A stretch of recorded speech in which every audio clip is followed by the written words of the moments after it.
he asked for time out from the WBO because of an injury, and he provided medical evidence, and that's the position at the moment. Will he fight before the end of the year? I very much doubt it. You know, Tyson's still filming on his Netflix series. He's got a documentary on there as well. So he's tied up, which means he's not in, you know, he's obviously not in any serious training, and we'll see what happens next year. He's a fighting man. He's a fighting man. And I keep on saying to everybody, no, that's his choice. When he wants to do it, that's his choice. And he'll make the decision when he's good and ready to do it. Well, we're talking about quite a few heavyweight shows, which we're working on right now. So hopefully we'll be in a position very, very soon, and it'll have to be very, very soon, because we're looking for one of them to take place in October. Mid-October, so we're quite close to an announcement for a very big fight, plus a couple of others. Warren went on to say that he expects Daniel Dubois to return to the ring again, but he must learn his lesson from the knockout defeat against Usyk. Warren said that he was left furious with the fact that Dubois hosted a pre-fight party on the day of that rematch with Usyk at Wembley. He got to the fight at, an hour and 20 minutes before the fight took place, and that was just not good enough. It happened. Of course, I'm not happy about it, and it is what it is. I can't change it, and I could scream the place down and do whatever, but it's not going to change what happened. All I can make sure is that will never happen again. He's got an injury which he's got to overcome. So we'll see what happens with that. And as soon as he's fit to fight, I think his father was there, Sam Jones, who's now involved in the management, and his other advisor Ritz. So we obviously had a talk about the previous fight, and then we went on about the future. And the future is they've decided they want to change trainers, which they do, and obviously he'll come back with a big fight. After beating Dillian Whyte inside one round, Moses Itauma is fast developing into the rising star of the heavyweight division. Warren believes that the 20-year-old is ready for another big fight before the year is out. I just want to find somebody that goes into the fight who's got, who is a step up for him, which we've done every time. And if they're a step up for him, if he gets rid of them quick, good luck to him. Of course, we all want to say, like we say, well, it's the question, isn't it? What's he going to be like, under the cosh over 12 rounds? Well, I don't know. I can't think of many fighters at the age of 20, heavyweights, that we've ever found that out. He's ranked number 1 by one governing body, number 2 by another. He's going to fight. He's going to fight for one in a really big fight, and we'll see what he's all about. But the way he's boxing and the way he's his performances and his composure in fights, and his last fight against Dillian. You look at him, he does his work, and then he pulls himself out, resets himself, and goes in. He's a very smart operator, and a very, very dangerous fighter, and he's a handful, and he's a hurtful. Name you didn't put in there was Daniel Dubois, and the reason I bring that up is because you are now working with Daniel as an advisor. So a word on that, but also he's moved on from Don Charles and Kieran Farrell, who left a couple of weeks ago. Yeah. Reports online that it's Tony Sims as the new trainer. So what light can you shed on that? Look, in regards to Don Charles, Daniel's made the decision that he wanted to change. Don Charles has been an amazing part of Daniel's career, guided him to become a world heavyweight champion. Which is not easy to do against Anthony Joshua in the Lions Den in Wembley Stadium. That's there forever. He's done an amazing job, Don Charles, but Daniel's decided he wanted to move on and have a fresh start. And Kieran and Don did a great job, but it's now a fresh start for Daniel elsewhere. In regards to his next trainer, Daniel will make his own statement about that in the next few days. So you're not saying it's not Tony Sims, but you're not saying it is Tony Sims? I'm not confirming or denying, but Daniel needs to make his own statement. So it's not right for me. I've been involved with Daniel for just over a week. I'm not gonna just welcome to the spotlight. Yeah. I'm not just. By the way, what's happening here? It's up for Daniel. Daniel's a 27-year-old man, former world heavyweight champion. It's down to him to make his own announcements as to what he's doing next. That's fair enough. Yeah, I'll stop poking the bear. Pat, let's talk about your career. well done so far. I mean, it's been crash bang wallop, but it's been very, very impressive. I think it's put bums on seats. People are talking about you in the right circles. Just how have you found the adjustment to the pro game? You're a very talented amateur, and one thing that a lot of people always said was, you know, God, he really does have a pro style. So how have you found it now that you are in the paid ranks? Yeah, I definitely got thrown in the deep end. You know, my pro debut, headlined in Altrincham. I had, you know, all my family, friends and loved ones there, and it was one of the best nights of my life. You know, the atmosphere was unbelievable, and that's the way I am as a person. I love getting thrown in the deep end. That's what happened when I was on GB. They skipped me, got me straight on the podium squad, and I didn't even have any international fights, so I got well and truly through in the deep end, and that's the way I am. And in terms of how different it is, yeah, you're training, you're sitting on your shots. You know, this pro game, it's the business of pain. It's the business of, you know, getting your knuckle and clamping someone's skull. Like and this is what we're seeing now, Pat. It's horrible. It's not a nice sport at times, but then it also shows you're not a bully and you're not someone who takes liberties outside of the sport. You've got to conduct yourself well and be a role model. But like I said, the pro game, it ain't tippy-tappy, wappy-wappy. It's you're getting stuck in, and it's two men and they're having it, and the strongest survive. Sam and I are both smiling, but they're kind of like nervous smiles because you have a switch. I don't know if you know that you have it, but when he goes, Sam, you know, there's a fine line between the banter you can have with him and then you realise you're no longer having banter and he's looking at you like he has done earlier. I say I've seen it firsthand. On his first debut week, obviously we're getting to know each other. I wouldn't say I was scared of him, but I wouldn't be sitting as close as I am now to him on the I'd say I'm scared of him. That's what I would say. He's got a switch. Like Pat's a lovely guy. I say it with a very straight face. He's a lovely guy, but he has got a switch. But like you say, you're in a hurt business, and he's a special fighter, and he's going to go a long, long way to the very, very top. But as I say, he has got the switch where I wouldn't want to be sat this close to him. Yeah, just very briefly, there are these comparisons with Ricky Hatton, and it's a lot more refined than people just saying, you know, both from Manchester, both big ticket sellers. You know, I think there are a lot of comparisons. Heavy wears the crown. How is that comparison weighing on you? Yeah, it's weighing on me perfectly, really. You know, Ricky Hatton, like you just said there, it's not just boxing. I said this before, and to many people, Manchester, especially where I live, I'm on the outskirts of the city, and you know, it's a community, and we're very proud of that. And if I walk into, I can name 5 pubs that I could walk into without, you know, texting anyone, and I would find someone in there, have a good night, have a good catch up, and it's old school. People are still playing darts, they're still betting fivers, they're still playing cards in the corner, and you got this world of social media, and people are glued to the phones. Well, when you got this community, and you know people from back in the day as kids, and they're all backing you and all that, it's beautiful. And my old man, he's well known round Sale, Manchester, and yeah, it's just beautiful that they can all get behind me, and we're giving back that old school boxing that, in my opinion, it's needed. Yeah, I'm smiling away, and it's because it's a great message. Yeah, long may the pub culture of boxers and the community continue. Thanks very much, Pat. Now, I'm delighted to say that we are being joined by former world champion Amir Khan via Zoom. Hello, Amir. I believe you have some exciting news to share with us regarding the first show that you'll be promoting in Nigeria. How did that come about, and what is it all about? So we had a fantastic show back in July in Ghana, and now obviously we'll be doing another big show in Africa once again. Obviously Nigeria this time is going to be, we just teamed up with a company over there, Balmoral Group, and it's going to be on the 1st of October. We're going to have a fantastic show in Lagos. It's going to be a Nigerian Independence Day, and I think it's going to be a massive night of boxing there. Yeah, so some of the names on the bill. Rocky Fielding's coming out of retirement. We know him well. To face Brandon Glanton, while Dan Aziz is on the card. Richard Comey, Elvis Ahorga, the soldier. So you're sort of starting off with a bang. What are your hopes and expectations out there? Yeah, I mean, we're starting off with a bang. The last show was an amazing show that we had.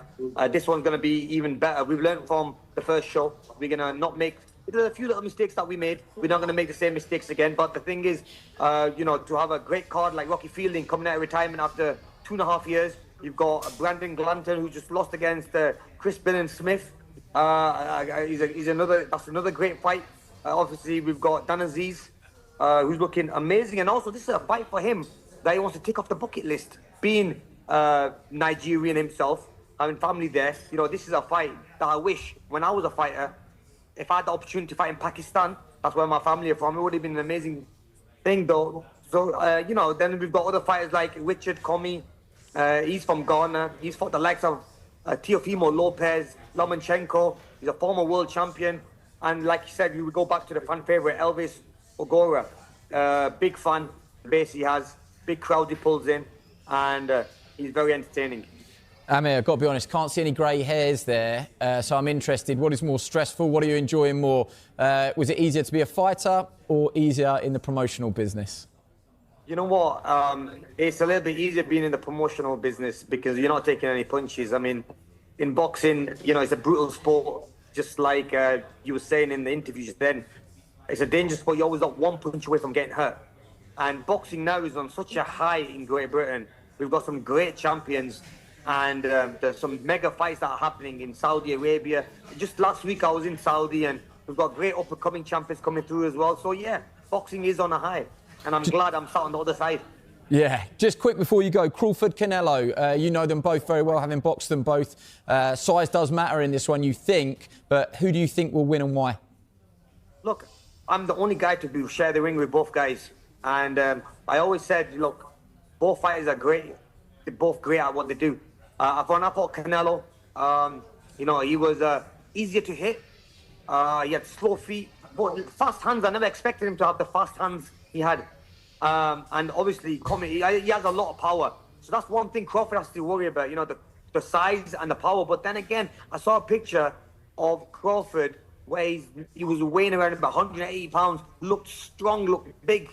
And I think he holds the weight well. And he's another fighter that's very strong, very powerful. So, you know what? I do lean more towards Crawford in this fight because he's the more fresher fighter. He's not been in too many wars like Canelo's been in. But look, like I said, this is a top level boxing. This is, so I don't know who's going to win. But like I said, I do lean more towards Crawford. Amir, absolute pleasure. I'll make you right. It's a mega fight, isn't it? Best of luck with your venture as well.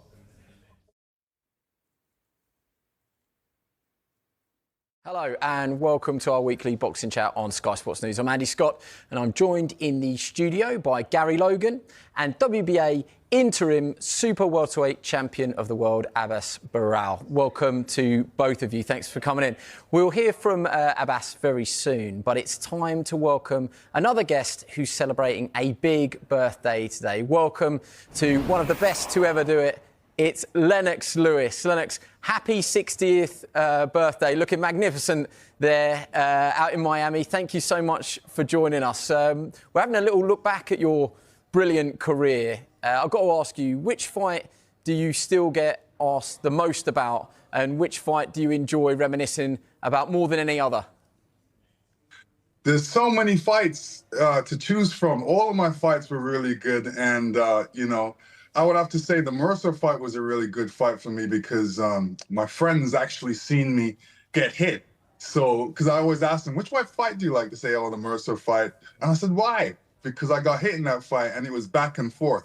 So they like action fights. They like those type of fights. And I kind of like those fights as well. I wonder with the bigger picture, I wonder if the Tyson fight as well, because of the sheer amount of eyeballs on the build-up and stuff like that, that seems to be the one that loops most on social media. Do you find that? As well, yeah. The Tyson fight, people love that fight. They said it was a great fight. They loved it. And they enjoyed watching it. We're looking at pictures here, Lennox, of you and Emmanuel Stewart. And I wonder, going back down memory lane, in your opinion, is the heavyweight championship of the world still the greatest prize in sport? And what did being undisputed heavyweight champion mean to you, and still mean to you in a number of ways? Yeah, I mean, it is the greatest prize in the world, and it meant to me that I was the best. There were so many different champions, so many different belts, but, you know, being undisputed marks me as the #1 guy, and that's what I wanted to do. I wanted to bring all the belts together. I'm like, you know, when they said, oh, that guy's heavyweight champion and also that guy's heavyweight champion, I'm like, nah, there can only be one guy. So that was my aim, to go out there and get that championship and be undisputed heavyweight champion of the world. And when you did it, What did it actually feel like? I hear sometimes people say, like, you know, once you've climbed Everest once, it's difficult to go back there again. When you were heavyweight champion of the world, one true heavyweight champion, did you still have the same drive, desire and motivation? Yeah, of course, because there's always somebody that's out there that say they can beat you. And you have to show them that they can't beat you. And, you know, it's hard getting to be the champion, undisputed champion of the world, but it's even harder to keep it. Yeah, very well said. I mean, I've been enjoying I think we all have been enjoying your punditry recently, and certainly around Oleksandr Usyk. And there's a lot of talk at the moment, the current heavyweight picture. There's a lot of different opinions about Moses Itauma. Should he get his chance at Usyk next? What would your advice be? What would you do if you were working with him? Would you let him off the leash and let him take the shot now, or is it too soon and better to wait and build? Oh, way too soon. You know, it's better to wait until, you know, he retires. I mean, he's not going to stay around too long. I'm talking Oleksandr Usyk. And then take your shot. I mean, there's no use doing it right now. Right now, you're learning everything, and you have to wait till the right time. You can never be rushed. If you're rushed, you know, you're going to do a bad result for your career. So it's better to take your time and take it when it's there, when it's ready, when you're ready. Wise words. Yeah, I think a lot of people will listen to that. What about life at 60? Have you made any pledges or promises to yourself that you want to do in your birthday year of 60? Yeah, actually I did. One of my things was scuba diving. So I'm in Florida scuba diving right now, and get that off that bucket list before 60. So I did. And there's other things. I wanted to actually jump out of a plane, but they say I'm too heavy, so I can't do that. And what about the diving? How's it going? I've never done it really. How are you finding it? There's a lot to figure out. You got to hold this thing up to make sure your buoyancy is right, and then if your glasses get water in it, you got to clear it. And then when you go down 10 feet, you got to bust your nose, then go down another 10 feet, and then bust your nose again for the pressure. Yeah, there's a lot of different things to worry about, but the fish, they just come up to you and look at you and they spurt away. So I love that aspect. Yeah, they probably saw the baddest man on the planet down under the water and got well out of there. Can I ask you before you go, a quick word on the Lennox Lewis League of Champions Foundation that's keeping you very busy. I understand one of the great things about boxing is when two former opponents rekindle. Hasim Rahman was out there helping you in the recent summer camp. Can you tell us a little bit about that, Lennox? Yeah, it's a boxing behavioral camp, and you know, we take kids to camp for a week, learn them the basics on boxing and the base, and put them in the ring, and that's going great, and I'm looking forward to that. That's really keeping up my time right now. Well, enjoy it. Happy birthday. Thank you so much for joining us out there on your birthday, and best of luck with the rest of the foundation. It's great when people like you put time back into the sport, so great to see, and thank you for joining us on Sky Sports News. Thank you, Sky Sports. Blessings coming from the undisputed. 9-year-old heavyweight legend Mike Tyson will fight Floyd Mayweather in an exhibition match. Delighted to say that Johnny Nelson can talk to us right now. Afternoon, Johnny. Thanks very much for having a chat. Well, what do you make of this? Ooh, that's what I make of it. If you know behind the scenes, this is a bit personal. Mike Tyson's never been a great fan of Floyd Mayweather. I think at one time he said something like, "At least I can walk my kids to school." These guys have had a little spat back and forth between them. Now, my worry is Mike Tyson at 58 years old, he's probably not as physically active in the gym, in the boxing gym, as Floyd is. Floyd still keeps himself in relative good condition. Hitting the bag, moving around and things like that. Floyd's 48, Mike's 59, I think he's a year older than me. But because there's that distinct between them, and it's real, because there's that between them, I think ego is going to get the better of Mike rather than common sense. Common sense is Mike Tyson, Floyd Mayweather in the day. You look at the size difference between these two. Mike Tyson would eat him alive. But now he's 59 years old. And that style suits a young man. It doesn't suit an old man. Floyd Mayweather, even though he might be smaller, he'll be the one that's got the movement. He's got he's still got the run craft. It's like me getting in the ring with a 14-year-old kid that doesn't know half as what I know, but he's got the pace, he's got the movement. And even though Floyd's 48, he'll still have more movement and pace than Mike. So then it's going to be, oh, I want to get him. So to me, it's one of those you want to watch between your eyes. But when I heard, I thought, wow, really? This is an argument that's going to be held out in public. How's this going to work, though? Because there's such a big disparity in size. As you said, there's going to be a huge difference in speed as well. Are there going to have to be some special rules in place for this fight? Well, if there are rules, nobody's going to stick to them. I don't believe in a million years Floyd Mayweather is going to stick to any script that's been written in regards to this exhibition. And I don't think Mike will either. I don't think if there's anything scripted, allegedly, they said with Mike and Jake Paul, I don't think whatever's written down, there's going to be anybody sticking to the rules, because this is beyond what we see on TV. This is beyond this is personal. These two guys worked together previously and still do probably, but I've never seen an interaction, a positive interaction between Tyson and Floyd Mayweather. I just haven't. You're a year younger than Tyson, as you mentioned there. I must say, Johnny, you're looking in great nick, by the way, mate. You do not look your age at all. And I'm not saying that you want to fight again at your age, but you can sort of put us in a headspace of Mike Tyson, I suppose. And what must it be like for him trying to fight someone so much younger? And he's already done it as well, hasn't he, against Jake Paul, someone who was half his age. Yeah, half his age and nowhere near as good in his day. But then you're going up against Floyd Mayweather. This guy was unbeaten as a fighter. He still physically has ring craft. He still physically can move about the ring and do what he has to do. I think for Mike Tyson, he's going to be very frustrated. He will want to lay a shot on him to get rid of him. But unfortunately, you slow down, Father Time gets the better of us all. And even though I think when it comes to a fan's favourite, I'm quite sure most of the fans I'd love to see Mike Tyson put Floyd in his place. And that's probably what will be the attraction as well. But you've got to remember, Mike Tyson's 59 years old. You've got to remember, Floyd Mayweather is still hitting the bag in the gym. He's still moving around, even though he's 48 years old. So you've got to remember that. So you're going to buy into it, no matter how disgusting you think this fight is, no matter what complaints you have about it, you're going to buy into it because you're going to see an argument played out in real life, real time. Yeah, but can you understand, though, why a lot of fight fans don't want to see this? They don't want to see two guys who are past their best, two great champions, go out and fight each other and maybe tarnish their career in some way. Completely. But you've got to remember, these guys are individuals, their fathers, their brothers or whatever, and they still want to earn a massive chunk of money. Where's Mike Tyson? Whatever they're getting paid.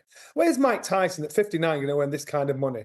Where's Floyd Mayweather at this time of life going to make this kind of money? It doesn't matter what we say about legacy. These guys are still going to live. These guys are still thinking, you know what, I'll take the heat, I'll take the criticism, but you know what, my bank account's all right, my family's all right. And I know it's crude, and I know it takes the shine off it, but that's real talk. So these guys are now in a position where where people want to pay them a lot of money to fight each other. It's against somebody they don't like. So again, ego's going to get the better of common sense with Mike, as far as I'm concerned. Just finally, a word on the great Joe Bugner, who passed away earlier this week, sadly. How will he be remembered? Joe Bugner, you know what? I remember Ali said he was better than what I thought he was, because Ali had sparred with him many times before and had the handle of him.